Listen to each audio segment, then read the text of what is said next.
Hello, hello, and welcome here. This is Joyce Citizen, and today we are going to talk about increasing workplace satisfaction. So if you're here, if you are joining us live, we're getting ready to get started. We're going to be streaming across our various platforms, and thanks for joining. This is a great topic and one that I want to bring a different perspective on. So tell us where you're signing in from, where are you, and what are you looking to take away from this session? Very exciting to have you here with us. You can join us, of course, LinkedIn, YouTube, uh, I believe a Facebook is also an option. And our topic today, I'll be sharing my screen. We're going to be going through some conversation on how that is. This will always also be recorded for those of you who've been asking, Joyce, is this session going to be recorded? Yes, it's going to be recorded, and it'll be an opportunity for you to be able to see the recording, and it will be live here on LinkedIn, or it will be in our platform. So if you are looking, and I'm just checking to see feedback, checking to see where you're coming from, where your live feed is coming from, and really excited to have you on for this topic to explore and talk about what we're doing, like really what is happening with workplace satisfaction. So we're going to get a little bit more involved. So welcome here. Tell us where you're coming in from. It's exciting. Welcome, welcome. Yes, hi, Virgia. Welcome, Jacob. Welcome. Absolutely. Thank you for being here. And we're going to go into and start talking about this program. So if you are, feel free to tell me what is one thing affecting your workplace satisfaction.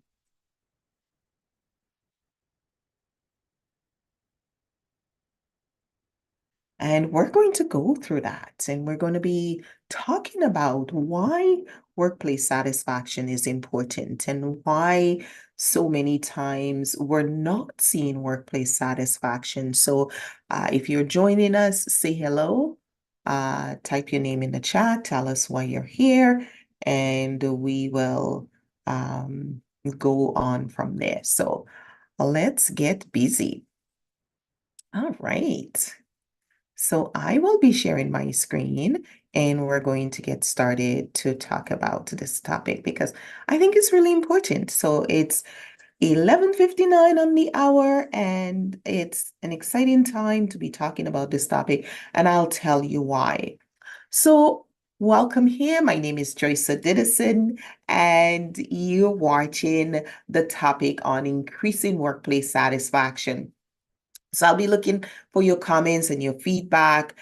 But I want to I want to lead out with you and ask you this question.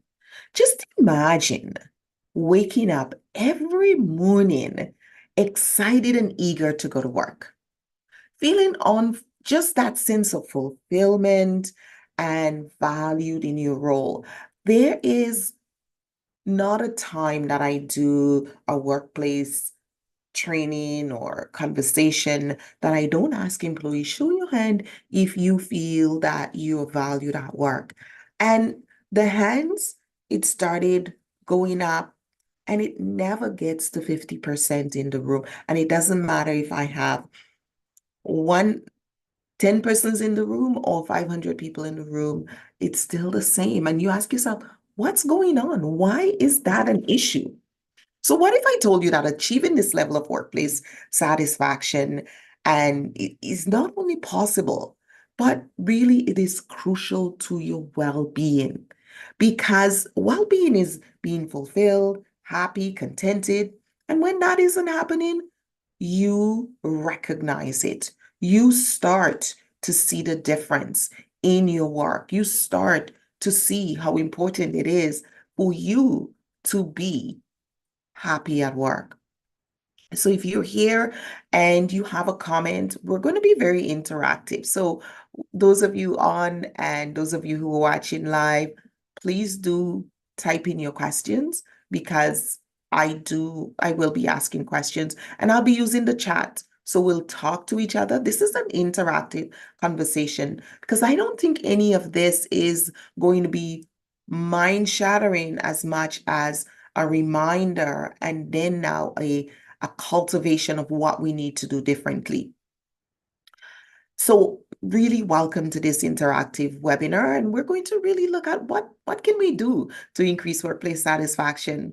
We'll explore ways on creating workplace satisfaction, and then we're going to talk a little bit more about how we're going to increase workplace satisfaction. So we're going to get started with our recording and we're going to get ourselves in. All right. Welcome, welcome to this interactive. Good morning, good afternoon, wherever you are. If it's your morning in your time zone, I'm thrilled to be here with you. And again, my name is Joyce Edison here at Interpersonal Wellness Services Inc. And you may be asking, Joyce, what makes you qualified to talk about workplace satisfaction? Well, for 26, it'll be 27 years this month, I have been doing workplace conflict management as a conflict analyst. I go into organizations and I analyze what's happening at work.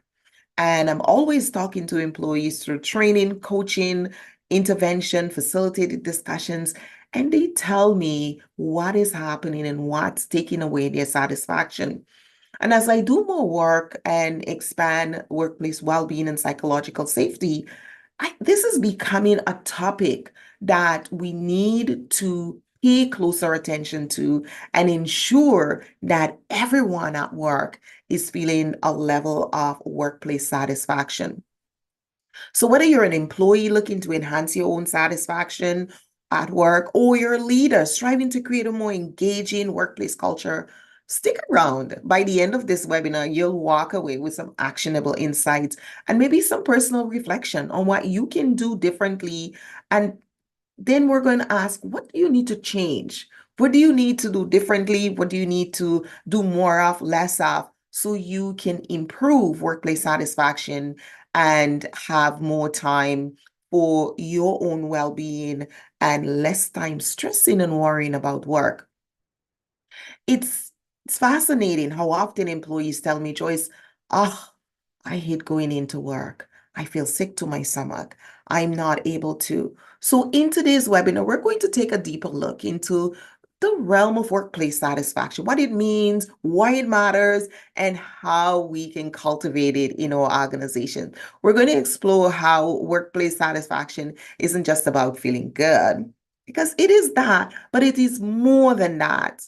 It's really going to look at what are some of the importance. So I have some slides I'm going to share with you, and let's go through and look at workplace satisfaction and how it plays a role in our work and in our lives and the things that we need to do with our clients and with our staff, our team members, all of those, so that we can have what we call satisfaction at work. We can see our teams thrive. We can see people being successful in the workplace. So here is really, I'm going to be sharing some slides. So here are the slides. We're going to start going through those and talk about the whole aspect of workplace satisfaction. And first of all, we're going to ask ourselves, what is workplace satisfaction, right? What is it? What does it feel like? And we said earlier, it's the level of contentment, fulfillment, happiness, and experience. So why is it important for us to talk about that? Because people who are not fulfilled at work tend to have more deviant behaviors. They tend to show up more in the room with conflict management. They tend to have more strife with their coworkers, with their bosses, with their leaders, and they tend to have lower employee satisfaction rating, they tend to have more challenges with customers. It really looks at what are the pieces. So it's different for the organizations versus the employees, right? It looks at things like job roles, tasks, your relationship with your colleagues. All of those things are going to be impacted by your workplace satisfaction level. But for you as an employee, it's going to be different. It's also going to look at what is the organizational culture? What are the opportunities for growth and development? Employees feel a level of satisfaction based on the interaction they're having. And often they will tell me, Joyce, my boss and I are not getting along. Oh, I have a great boss. I've met employees who said, I have such a great boss. I want to stay here. I wouldn't look at moving from my organization because my boss is great. It's important. Workplace satisfaction is for the organization, it's the key to productivity and retention and profitability. So it is something that is important for everyone in the organization. Okay?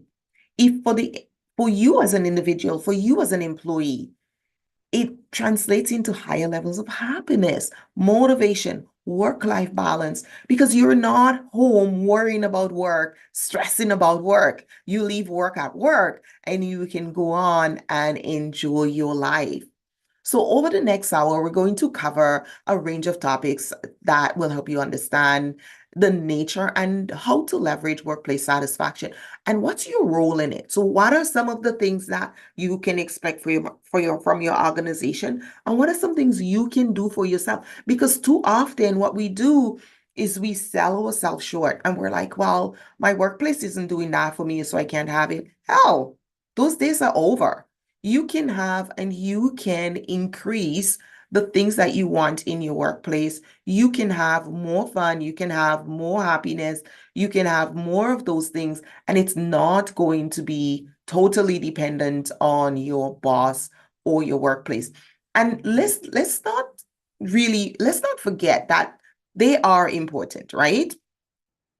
They are important. So tell me a little bit about what you think would be the key factor. What is the key factor for your workplace satisfaction?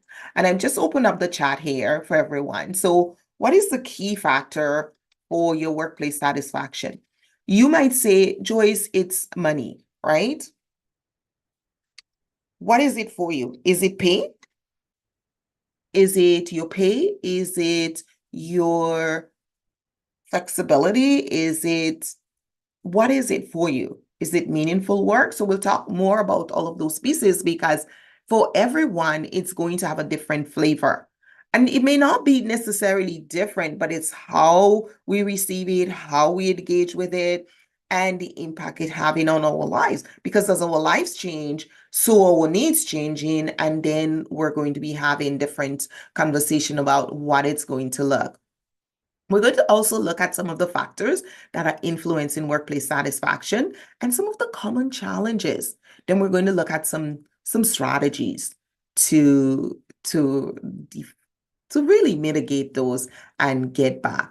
So let's go back and really look at that definition of workplace satisfaction. Because we said before, it is your degree of contentment, fulfillment, happiness that you as an employee feel at work. So whether you are in a leadership role or you're a supervisor, your team lead, or you're just someone on the team, do you feel satisfied at work? Do you feel contented? Do you feel fulfilled? And that's the question for you. If no, then on a scale of 1 to 10, how fulfilled are you?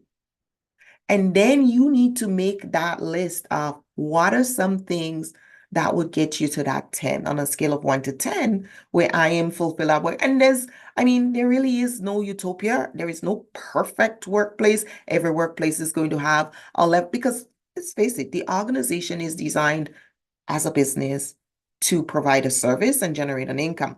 That's why they can pay you and give you benefits and all of those things. So if those things were not happening, there wouldn't be a business. So the reality is your work will never meet all your needs. It's important to start off with that understanding. Your job will never meet all your needs. But there are some level of satisfaction that we need in the workplace so we can stay contented, so we can stay happy, so we can experience our best time, because that's our most productive time of the day is at work. And when we're not at happy and fulfilled, well, then a number of things happen, right? So when we look at the stats, it says that employees are looking for something different from employers, right? For employees, that's going to be, hey, happiness, motivation, work-life balance. But organizations are in business for profitability and viability. So there are going to be some disconnect, but we can close the gap. It doesn't have to be all bad. We can close the gap and we can open up some opportunities so that you can thrive, so that employees and employers can benefit from that.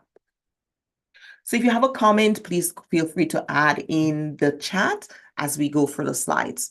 And one of the things to think about is, why is this important? Why is this topic important? Well, we have the most employees ever with a diagnosed mental health issue, disease, illness, or symptom. And the reality is most of us are going to have some type of mental health crisis.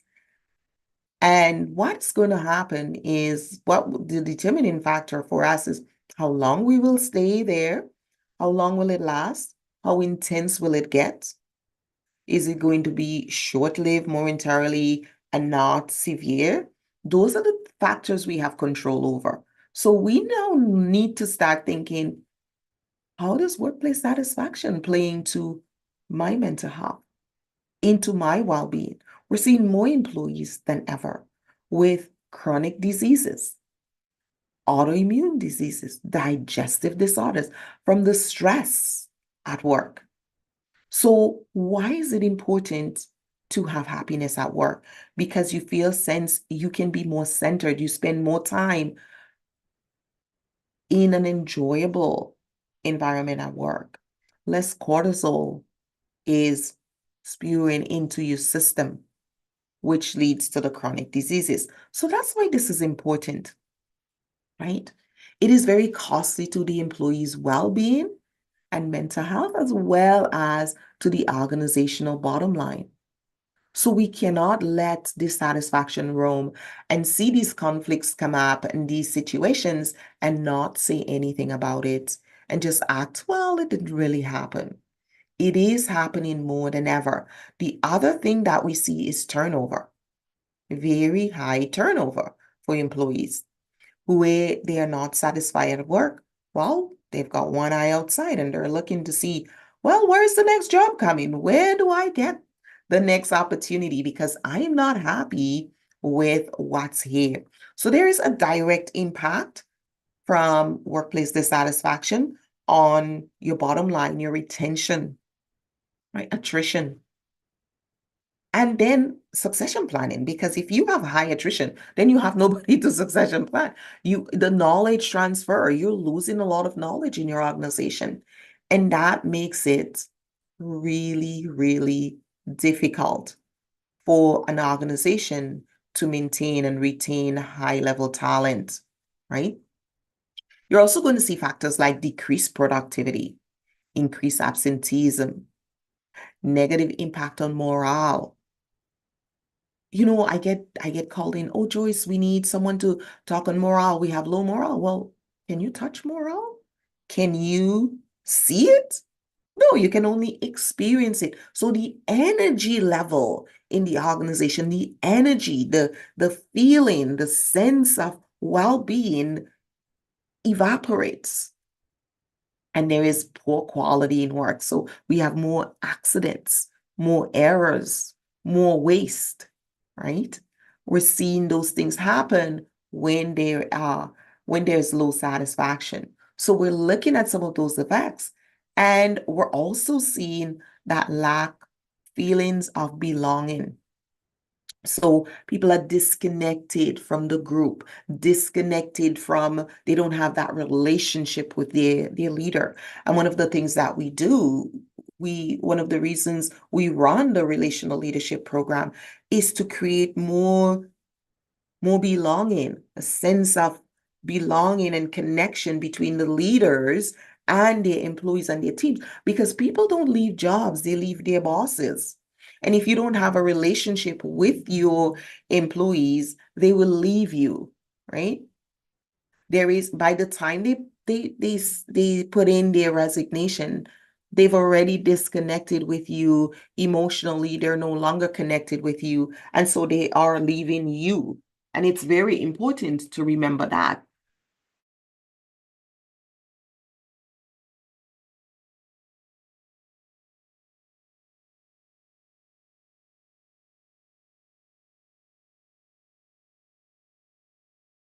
I was speaking with a teacher the other day, and she said, you know what? One of the things that's really happening in the profession right now is almost we finding that administration don't care about us because they feel that they can get a new teacher coming from just graduated who's enthusiastic and eager to take on all these jobs, because what's happening is they're getting more put on their plate. And if you are a seasoned teacher, you've been in the profession for 10 plus years, you're working, and then you start saying, hey, I need work-life balance. I need boundaries. I need to take care of myself so that I can be my best when I show up here for the 5 days to develop this next generation. I need to be take care of myself. And this is something that we're really passionate about because we've done the pilot project with Ohio State to implement staff wellness programs in schools, because schools are where the next generation of workplace employees are going to come from. And it's so important for those environments to have well-being in them. So that's something I'm passionate about, and with our Wiz education method putting, because we need well-being in all our jobs. It doesn't matter where you work and what industry you're in, you need that. And so many of us are walking around in workplaces feeling we're just on a leash. I'm just here. You tell me what to do and I do it. And some employees, some leaders are saying to me, Joyce, employees are waiting for me to tell them what to do, even if they know what to do already. And that shows that they're not taking ownership with their job. So it comes back to the point, is asking, do they feel that they're dispensable? They're not important, or are you giving them an opportunity to take ownership? And that's one of the pieces we talk a little bit more out in that leadership program we develop, because it's important. There is an energy you send that gives people that sense of I belong here, I own this, I'm part of this, I have a voice, I'm valued. Some of the other effects of low dissatisfaction is increased conflict. Oh my gosh, seeing terrible conflicts where people are just idle. So guess what? I don't like my work, so I don't like you either. Then I start to find fault with my boss, my coworkers, my customers. And the conflicts just keep going and the disputes just keep going on because people are not happy at work. They're disconnected, discontented. My customers are terrible because I'm unhappy. So unhappiness is like a disease. It's contagious. Then, of course, I start getting health issues, right? And those are the things you start seeing with employees. And when I talk to them, they're like, Joyce, well, I think from all the stress, I'm getting an ulcer. Oh, I just get the worst customers. Are you attracting the worst customers? Is your energy when you're interacting with customers positive and vibrant, or are they getting that negative energy and feeding that back to you? Low innovation, right? You see a decrease in innovation, damage to the employer brand. Because what happens if I come to do work with your organization and your employees are demotivated, they're rude, they have poor customer service. You think I'm going to write a great review and say, hey, I loved working with XYZ? No, I'm going to give you a poor review. I'm going to tell us, oh, I did not appreciate the kind of service I got from that organization. So your brand is affected. And so we need to root out those root causes of poor work satisfaction. You need to assess in your organization, what are the root causes? And you cannot do that without asking your employees.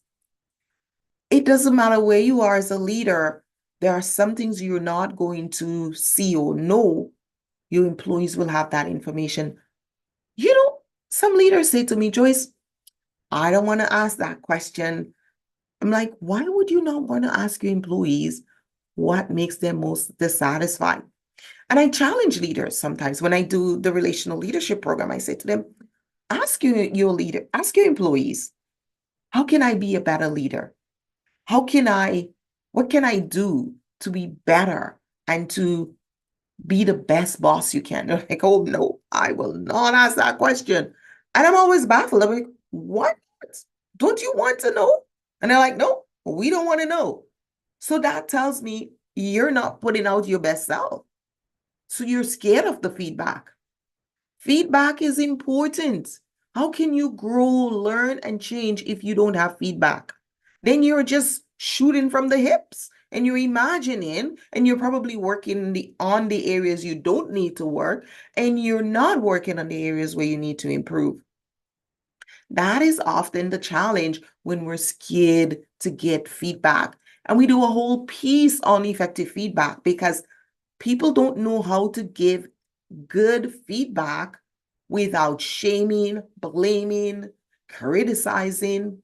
Feedback are important for growth, for development. If you're learning organization, you want to improve continuous learning, we have to be able to have constructive feedback.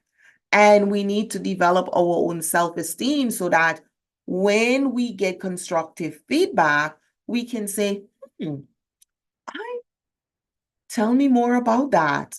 What would have been an alternative? What would you like to have liked to see me do here or say here that would have made this a better experience for you? We need to stop running away from feedback. There is nothing like great feedback for growth and development and for improvement in any organization, in any environment that you are. Feedback is crucial, and we need to get those feedback. So when we look at those root causes, it gives us the opportunity for growth and development. And so I want to ask those of you on, what are some root causes? When you look at these root causes, lack of meaningful work, inadequate compensation and benefits, poor work-life balance, limited opportunities for growth and advancement, ineffective leadership, which is your number one? Right? Which is your number one in terms of job satisfaction that comes up for you over and over again that you believe is the most critical aspect? Share in the chat.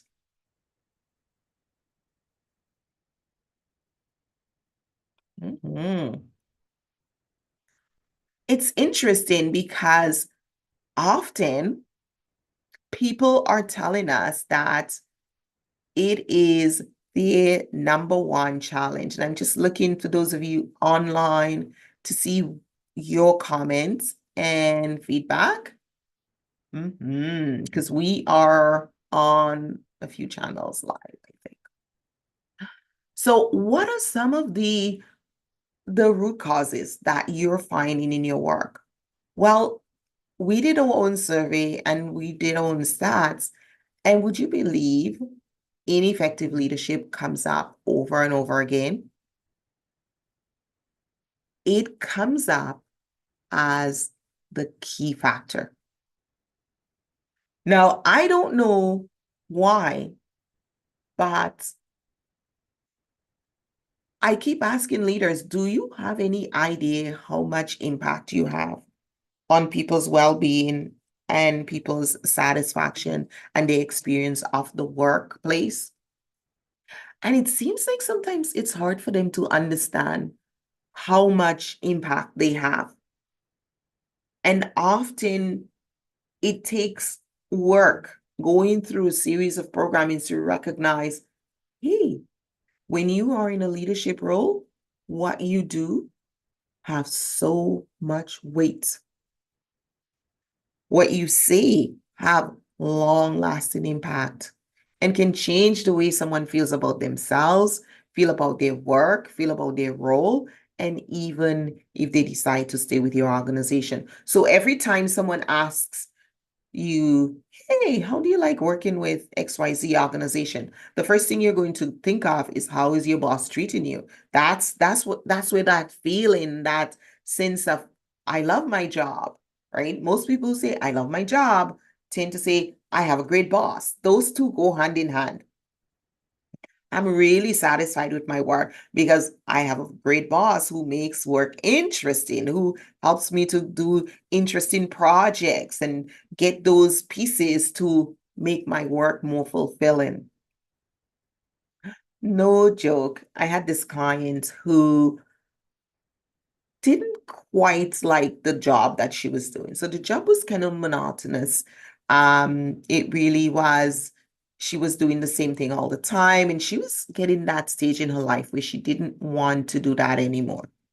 She wanted more interest, she wanted more human interaction in her work. So she went to her boss and she said, I'm not I feel like it's time for a change, time to do something different, time to have more human interaction in my work because her work was pretty much on the computer all the time.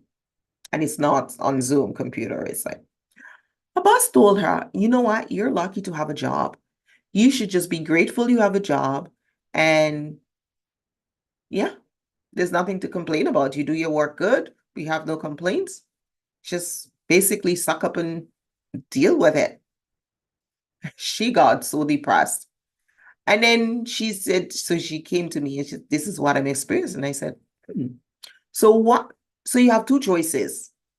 You're gonna be mad, you're or and depressed against yourself, or you're gonna be mad and say, hey, I'm gonna show them.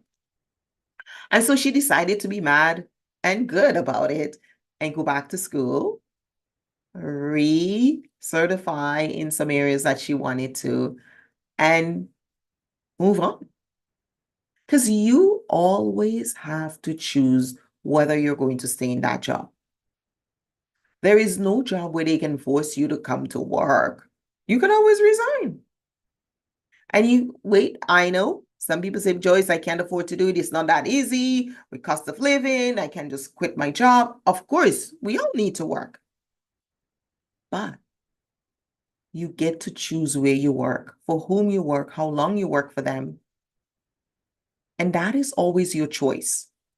That is why I always encourage you at work to look for opportunities to learn. So there's this young professional I've been talking to, and she started her job. She loved her job. She has no job stress. She's enjoying, so she's just gotten comfortable.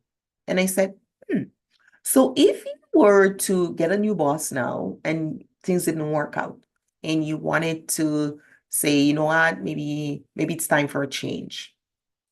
What have you done on your resume in the last 5 years? If I was going to hire you, what would make you look like an attractive candidate? Because it would just show that you've been doing this position for 5 years. Yes, you have experience in that position, but what initiatives have you taken? Where have you developed? What special projects did you work on? So part of your job at work is to ensure that you make work for you.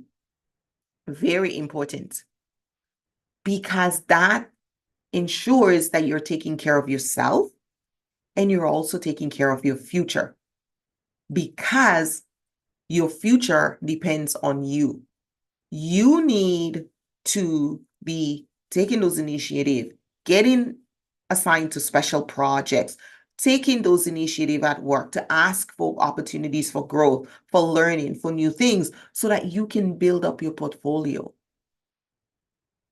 So that when you come to ask for a promotion, for one thing, if you decide to stay with the company, they can say, oh, you've been doing all these things. So that is great. You show initiative.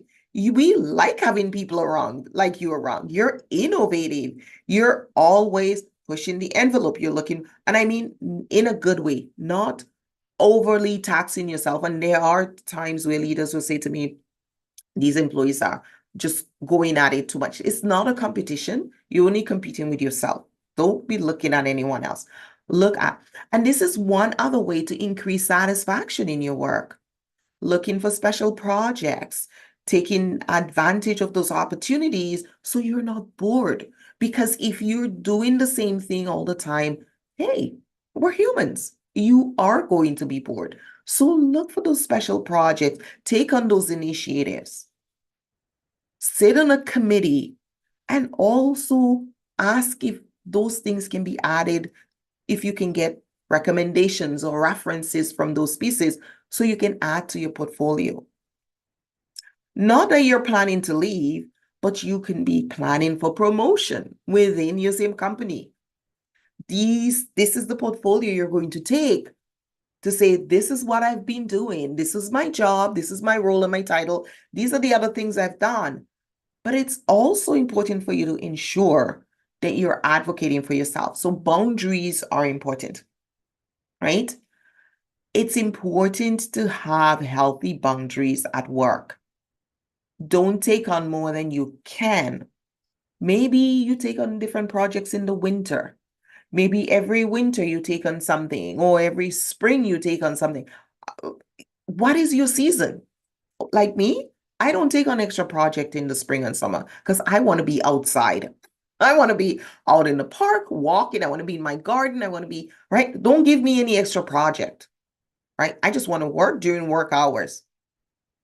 And in the winter, when I can't spend that much time outside, I like to take on extra project. So if I'm going to sit on a committee, if I'm going to do, those are the times I want to. So what is your sweet spot?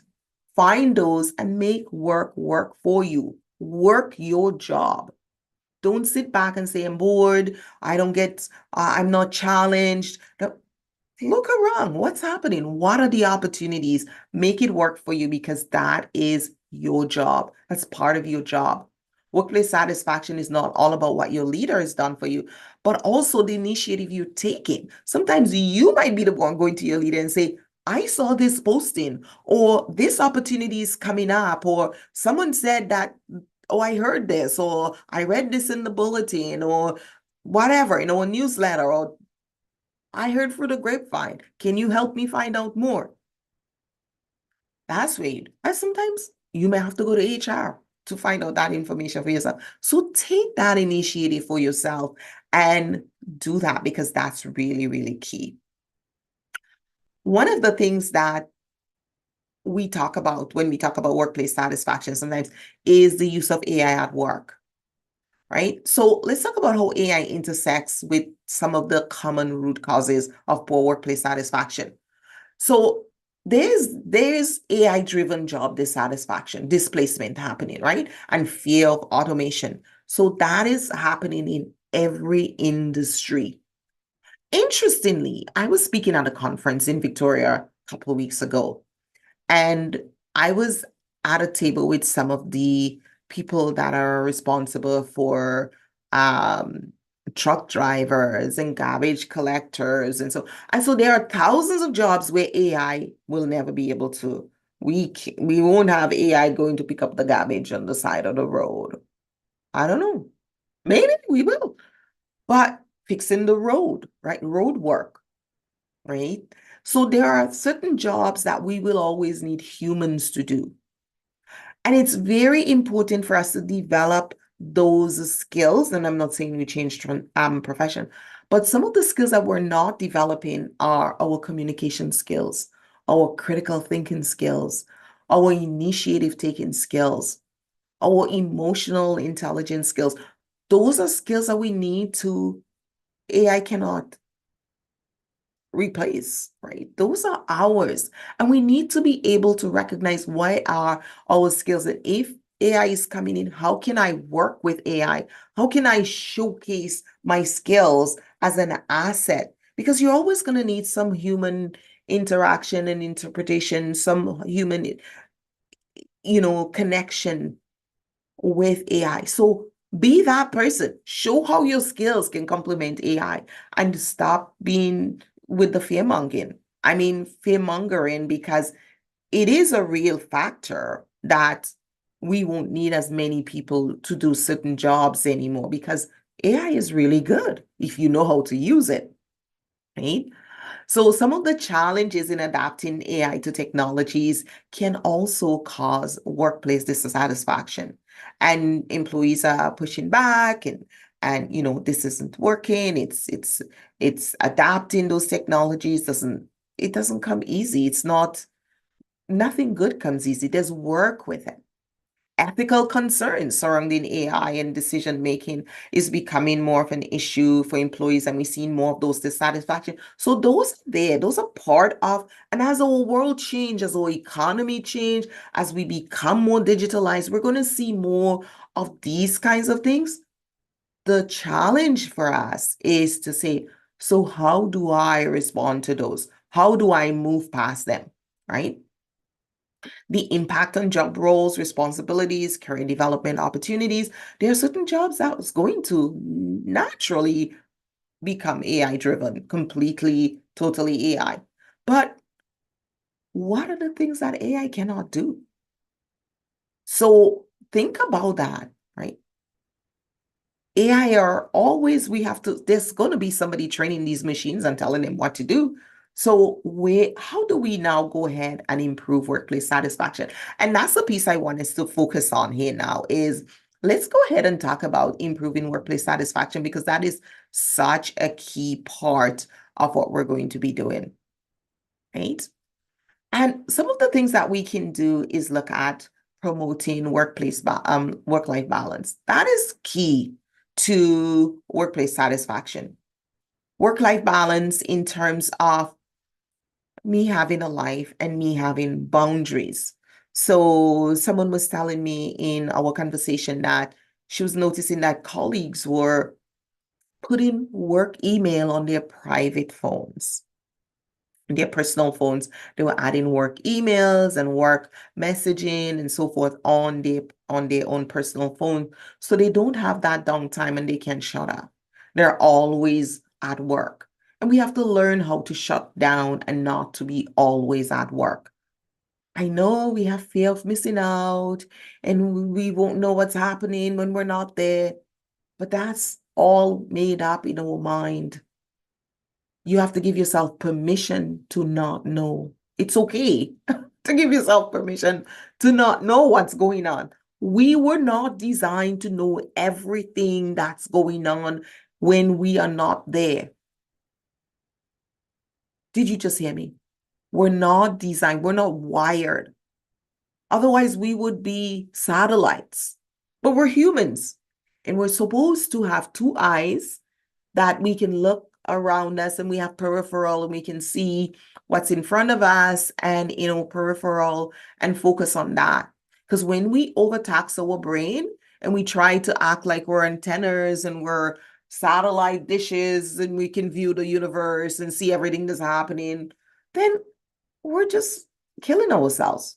We're hurting ourselves. If you are away from work, you should be away, especially if it's a vacation time or it's a sick day and there is no, like, really, what is the emergency that we're worried about missing? If except you're a heart surgeon or a brain surgeon, really, what's the emergency? You're not an emergency doctor.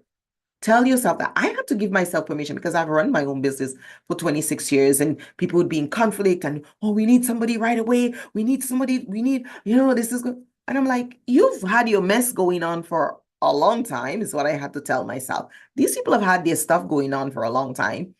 And now they want to make it an emergency for me. And so I'm like, okay, I had to school myself into saying,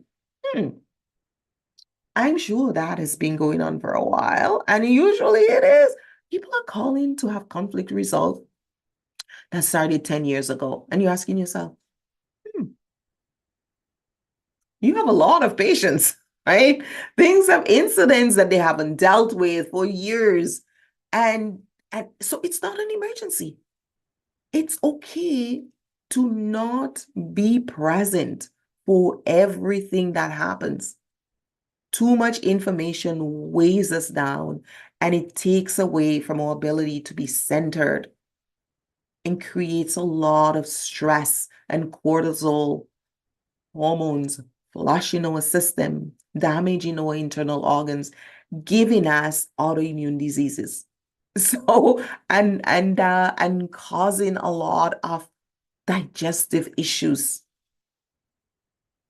eating away at the lining of our stomach. We need to stop doing that. It's not healthy.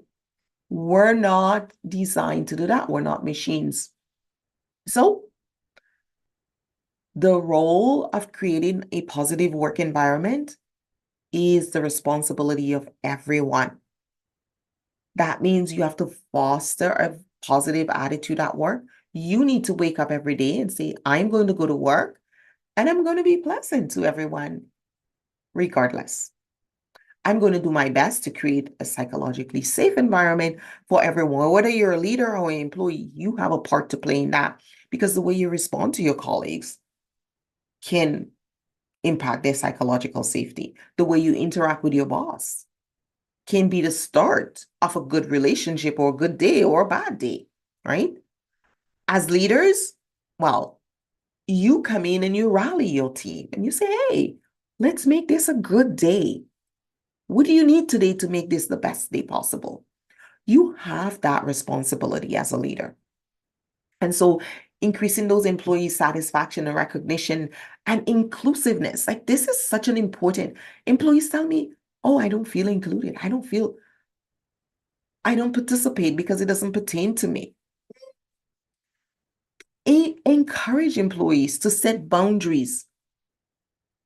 Don't open work email. I had employees tell me, oh yeah, we have this phone and we've gotten a work phone, and if we don't answer, we get in trouble. I'll say, on your time off? That should not be, right? A right to disconnect is law in Ontario. It is recognized that employees need a right to disconnect. And so we have to remember that as leaders, it's okay to ask employees to do overtime. That's not illegal because they get paid extra for overtime. But how much overtime? Your job is to say, hey, Sam, you worked overtime. I know you're working, or you might have a project going on. You have a project. Sometimes we have projects and we're all up extended hours to get that project done because we have a deadline. But we know when that's done, we go back to regular time, right? It's okay to stretch yourself for a short period of time. But when you start asking employees to work overtime all the time, then of course you're going into that place where you're now courting burnout and overwhelm, and that's not healthy. So that's impacting their overall well-being. Providing opportunities for growth and advancement, right? Improving communication and transparency, cultivating a supportive culture, all of those things. Helping allyship. It's very important. You talk about allyship and the reasons to have allies in the workplace, people who are looking for those people who don't have a voice, those who are not embedded in the organization, those who don't have that following or that social collateral to be that sponsor, be that ally to connect them with others and help them to build their influence in the organization. That's very important in workplace satisfaction, especially if you have a diverse workplace, which is almost every workplace these days. So very important to add that into your workplace satisfaction. Meaning and purpose. I'm sure it was like at least a decade ago, we started hearing about meaning and purpose, how it is important to have meaning in your work, right? Meaning and purpose is important. Doing work that massages your soul, work that makes you feel, wow, I love my job. Your job, what you do on a daily basis you should love some element of it, because we're created beings, and we're creators. And work is where you use your creative abilities. And some people don't have that at work, so they have hobbies. They have things they do outside work. We should have an outlet for creativity as humans, because we are created beings designed to create. And so it's important to have an outlet for creation. If you can get that at work, amazing. That is a great way to find meaning and purpose at work. But then you have to find ways to bring meaning to your life and to your work. If you don't have it at work, I always say to my clients when I'm coaching them, then find a good volunteer opportunity or a great hobby where you can create and you can bring it into your life there. So you're actually creating that whole person synergistic opportunity for yourself. Fostering good working relationships, because we're social beings, and it's important for us to have good, healthy relationships with those we spend so much time with. And when we don't, that is a challenge. So it's really important for us to, because it wears away at our brain, it affects us emotionally and interpersonally, and it really lowers our resilience level. So having good workplace relationship is key to our workplace well-being. And then, of course, the role of leaders on work satisfaction is, their books are just on that. So setting the tone for the tone and culture of the organization, or the workplace or the team. Sometimes it's just the team, right? Providing guidance and direction, recognition and feedback, empowering and developing employees to handle conflict. Those are also really great pieces. And then, of course, addressing conflicts when they come up. Please do not disregard interpersonal conflicts. And I do a piece for leaders on when is it right to intervene in a conflict? Because a lot of times they say, Joyce, I don't know. They're adults. Maybe they'll work it out.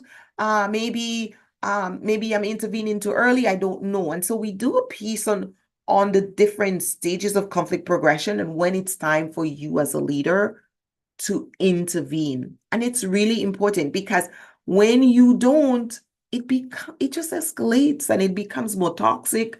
And when you start feeling that bad, yucky feeling, and it's no longer just those two persons, and you start seeing the alignment of other people get involved, you had better jump in as a leader, because that is not good for your team, your brand, the energy, and that will decrease workplace satisfaction, lower morale, impact your employee relationship, and everything like. Professional growth and development is important. We use this a lot sometimes when we're working with employees who are struggling, right? Or they're in a lot of conflicts. They have communication issues, maybe anger issues, lack of critical thinking skills. We have to provide. So having good professional development relationships as an organization, you may not have a professional development department or a learning and development department or a training and development department. Then you need to develop great partnerships with other organizations and providers. Like for us, we are a training machine. That's what we do. We provide professional training. So we have partners, organizations we partner with.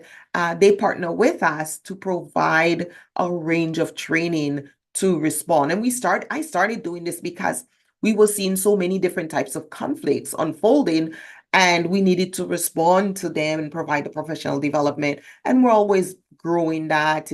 And as things change with COVID, we had to revamp everything, create new content, and we continue to grow in that area. So if you don't have a partner as a small organization or even a large organization, if you don't have your own learning and development, find great learning and development practitioners to bring in on your team, and great content for your employees that are exciting and get them to move, right? Those opportunities should offer employees the growth, the education, the resources, workshops. It should not just be workshops. You should have group coaching. You should have workshops. You should have conversational tables. You should have round tables. You should have information sessions. You can master classes.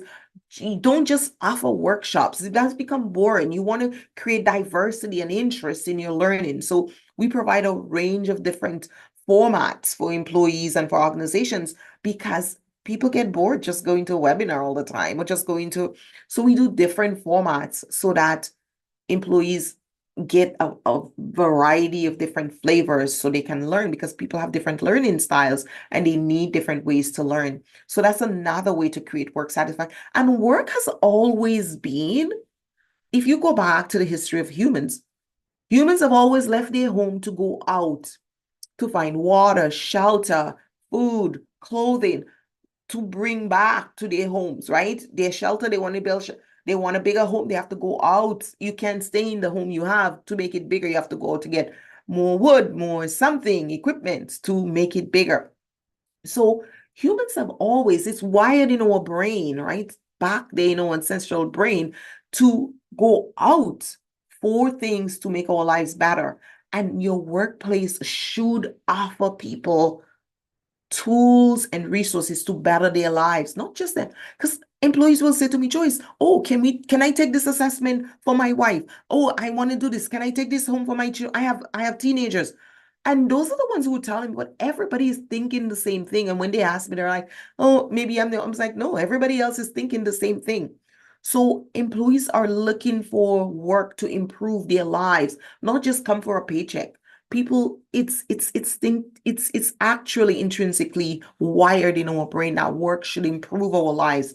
That's another way that workplace satisfaction can be increased. Looking at ways to improve employees' lives, their family lives, and implementing those workplace satisfaction tools are great. So some of the initiatives are like you could have things like flex time, you could have hybrid work, mental health day, employee wellness program, personal improvement opportunities, learnings and resources to make their lives better at home, right? Those vacation times and those family times, all of these things are critical for employees to feel that work is making their lives better. And therefore, that makes them feel absolutely that it was worth getting up and going to work, whether it's just they're working hybrid, remote, or they're actually coming into the office. It should be.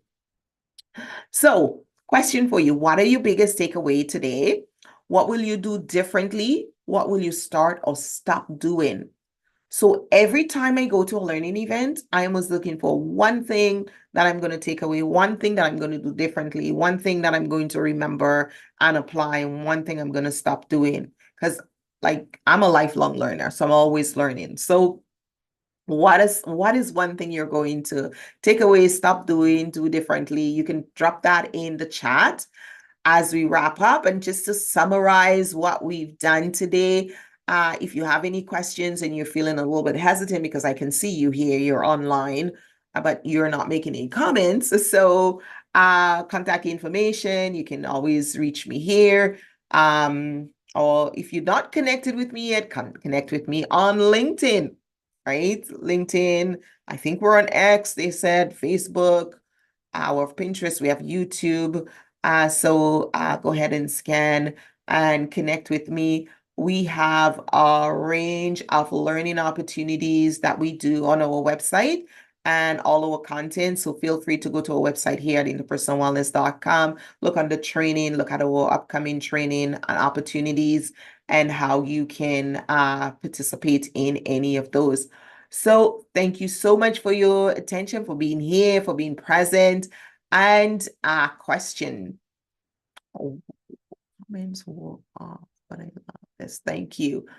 Interesting. Okay, well, thank you for loving this. I appreciate it. Yeah, I think I turned chat on. Oh gosh, now I'm getting a comment. Yeah, chat is on for everyone. So yeah, it's on for everyone. So feel free to chat here. And if you have any questions and comments, thank you. All right. Excellent. Thanks for your feedback. All right, everyone. Joyce Edison signing out. Much love. Oh, there's a raised hand. Sorry, Jess. Okay, question. Yes, I saw your hand. Did you want to speak? Or do you want to chat? You want to type your question? Let me see if I can find you in the group. Allowed to talk. I just brought you up. Hi there. Thank you so much. Can you hear me? Yes, I can hear you. Welcome. I loved it. Thank you. It was a great way to bring everything together, especially for leaders.